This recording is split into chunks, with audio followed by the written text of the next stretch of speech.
হরে কৃষ্ণ। দেখুন, এটা হচ্ছে প্রয়াগরাজ মহাকুম্ভ।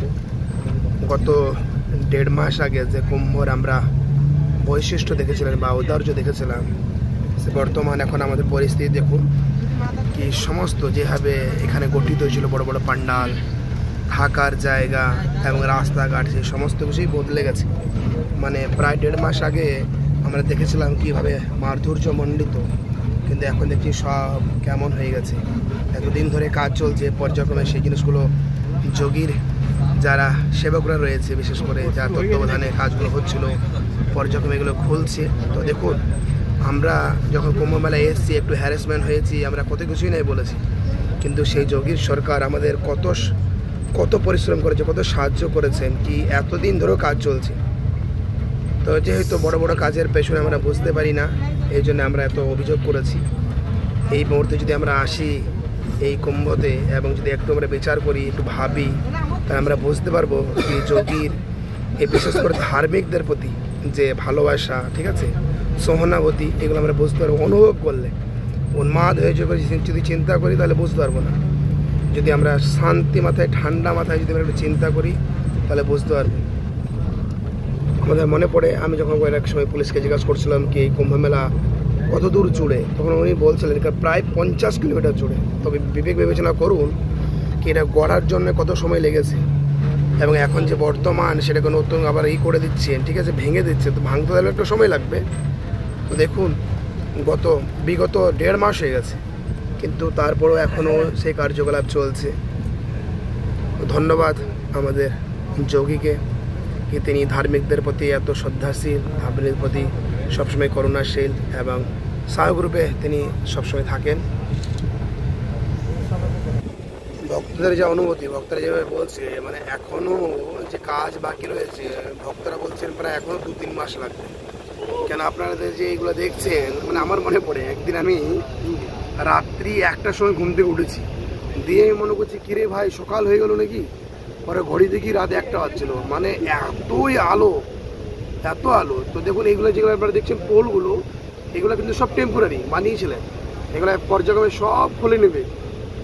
তো তাই আমাদের দৃষ্টিভঙ্গিতে মনে হচ্ছে এখনও 3 মাস লাগবে, ঠিক আছে, আর বাড়তেও পারে, কম না।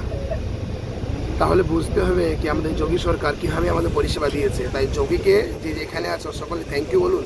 হরে কৃষ্ণ। তো দেখুন আপনারা, এই যে কুম্ভ প্রায় বিগত 2 মাস আগে যেভাবে সুসজ্জিত ছিল, এখন সেই পরিবেশ নেই। তো আপনাদের জানাই, কুম্ভ শুরু হওয়ার 2 দিন আগে আমি কুম্ভতে পৌঁছে গেছিলাম, এবং আমি 1 মাস থেকে এই কুম্ভতে গিয়েছিলাম। তো এই 1 মাস কুম্ভতে আমি অনেক কিছু দেখেছি। যেটা অমাবস্যার দিন, যে অমাবস্যার যে স্নানটা এখানে হয়েছিল, যেটাকে বলা হয়েছিল মহাকুম্ভের, তো ওই যে মৌনী অমাবস্যার যে স্নান, ওই স্নানের দিন মানে অ্যাকচুয়ালি সারা বিশ্ব ওই স্নান দিনটা জানতেন, সারা বিশ্বর মানুষ এসেছিল। আপনাদের জানাই, মানে আমার উপলব্ধি, সেদিন আমি ছিলাম কিন্তু। তো আমাদের ভক্তরা, সংকীর্তন ভক্তরা ছিল, আমি প্ল্যান করেছিলাম কি আমিও স্নানে যাব। তো আমরা সন্ধ্যা 7টার সময় বেরিয়েছিলাম। এই স্নানটা ছিল আপনার, তো এই স্নানটা 29 তারিখে ছিল। তো 28 তারিখে 7টার সময় সেই যে মুহূর্ত, সেই মুহূর্ত লেগে গেছিলো, ঠিক আছে, যে অমাবস্যার যে মুহূর্ত, যেটাকে বলছিল আপনার ওই অমৃত স্নান, অমৃত বর্ষণয়। তো আমরা সেই রকম প্ল্যান করে একটা কি চলো তাহলে সেই সময় স্নান করা যায়। তো আমি আমার এক বন্ধু আমরা বেরিয়েছিলাম প্রায় আপনার 7টার সময়, আর আমরা পৌঁছেছিলাম সেই ত্রিবেণী সঙ্গমের কাছে প্রায় 4 ঘন্টা পরে। মানে আমরা যেখানে ছিলাম সেইখান থেকে ত্রিবেণী আসার পথ ছিল কিন্তু হয়তো 15 থেকে 20 মিনিট। কিন্তু সেই দিন যেহেতু সারা বিশ্বের মানুষ এসেছিল, তাই তার জন্য এখানের ম্যানেজমেন্ট এমন বন্দোবস্ত করেছিল কি কোনো রকম দুর্ঘটনা যেন না ঘটে। তো আমরা 4 ঘন্টায় পৌঁছাই। আর আমার মনে পড়ে সেই মুহূর্তটা, যে মুহূর্তে শোনা গেছিলো কি সেখানে অনেক লোকজন মারা গেছিলো, সেই মুহূর্তে আমি পৌঁছাই তখন 11:30 বাজে প্রায়। আমি হাঁটতে হাঁটতে খুব ক্লান্ত হয়ে গেছিলাম। তারপরে পৌঁছে আমি ওখানে একটু বসে পড়ি এবং আমার বন্ধু ভিডিও করছিল। তারপর আমি বসার পরে আমি দেখলাম কি না চতুর্দিকে লোক শুয়ে আছে, তারপরে মানে লক্ষ লক্ষ মানুষ ঢুকছে স্নান করার জন্য। আমি তাকিয়ে দেখলাম কি বেরোনোর কোনো পথ দেখছি না, কিন্তু সব মানুষ খালি ঢুকছে। আমার মনে হচ্ছিল তখন যে হঠাৎ করে যখন জোয়ার ভাটা হয়, যে নদীতে জল আসে, সেভাবে মানুষরা আসছিল। তো আমি একটু বিভ্রান্ত হয়ে গেছিলাম। তখন আমি মনে করলাম, আমরা বন্ধুকে বললাম কি তাহলে চলো আমরা তাড়াতাড়ি স্নানটা করে নিই। কিন্তু স্নান করার জন্য যখন আমি সেই দলে যুক্ত হয়ে স্নান করার জন্য গেলাম, কিন্তু কোনো পথ খুঁজে পাচ্ছিলাম না কি আমি স্নান করে যাবো কোথায়। তো মানুষের এইভাবে একটা গ্যাদারিং, তখন শ্বাস প্রশ্বাসের আমার একটা কেমন লাগছিল। কারণ আমার বন্ধুকে আমি বললাম, দেখো যদি তুমি স্নান করো তাহলে করতে পারো, কিন্তু আমি বেরিয়ে যাই। তখন আমার বন্ধু তিনি নিজের ইচ্ছাকে পরিত্যাগ করে আমার সঙ্গে তিনিও বেরিয়ে এলেন। আমরা যখন প্রায় ওই জায়গার থেকে বেরিয়ে ওই আপনার 15 নম্বর পুলের পাশাপাশি আমরা পৌঁছাই, তখন আমরা খবর পেলাম কি ওই আপনাদের সঙ্গমের ওইখানে বহুজন শ্বাস প্রশ্বাসের অভাবে বা মানুষের চাপা পড়ে মারা গেছে। তো এইরকম মুহূর্ত আমাদের দেখতে হয়েছে। এবং আমার মনে পড়ে যখন আমরা এই পথে আসছিলাম, তো আমরা বিভিন্ন জায়গায় দেখলাম পথ বন্ধ। তো পুলিশ দেখে আমরা জিজ্ঞাসা করলাম এরকম কেন মানুষ এত হ্যারাসমেন্ট হচ্ছে।